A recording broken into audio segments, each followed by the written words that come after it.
Sosok Lutfi, dokter koas FK Unsri dianiaya karena jadwal, pelaku minta damai. Nama Lutfi kini tengah ramai menjadi perhatian media sosial. Hal tersebut, karena Lutfi yang berstatus dokter koas Fakultas Kedokteran Universitas Sriwijaya, Unsri, dipukul dianiaya oleh seorang pria berkaos merah di sebuah kafe yang berlokasi di Jalan Demang Lebar Daun, Palembang.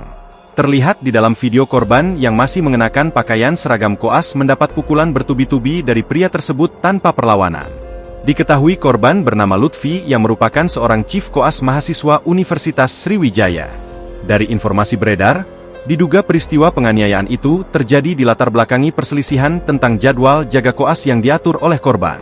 Korban mengalami luka lebam di bagian wajah, sehingga saat ini masih dirawat di Rumah Sakit Bayangkara. Audi, kakak korban, mengatakan, kondisi terkini sang adik masih dirawat di rumah sakit. Ia mengungkap Lutfi adalah mahasiswa yang merantau dari Jakarta ke Palembang, dan tinggal bersama sanak keluarga yang ada di Palembang. Namun Audi mengaku tidak paham mengenai kronologis insiden yang menimpa adiknya. Tribunsumsel.com sendiri sudah menghubungi langsung via DM pihak keluarga korban. Dalam pesan DM tersebut, keluarga korban tampak berterima kasih kepada dosen tersebut karena memviralkan kejadian tersebut. Terima kasih dok karena sudah mengangkat kasus ini, saya selaku kakaknya berterima kasih sekali, kata kakak korban. Pelaku sudah minta maaf, tanya sang dosen. Pihak keluarga korban menjelaskan bahwa ibu pelaku meminta jalur damai. Saat ini belum minta maaf, yang ada malah ibu pelaku datang ke RS Bayangkara hanya minta supaya jalur damai, jelas kakak korban.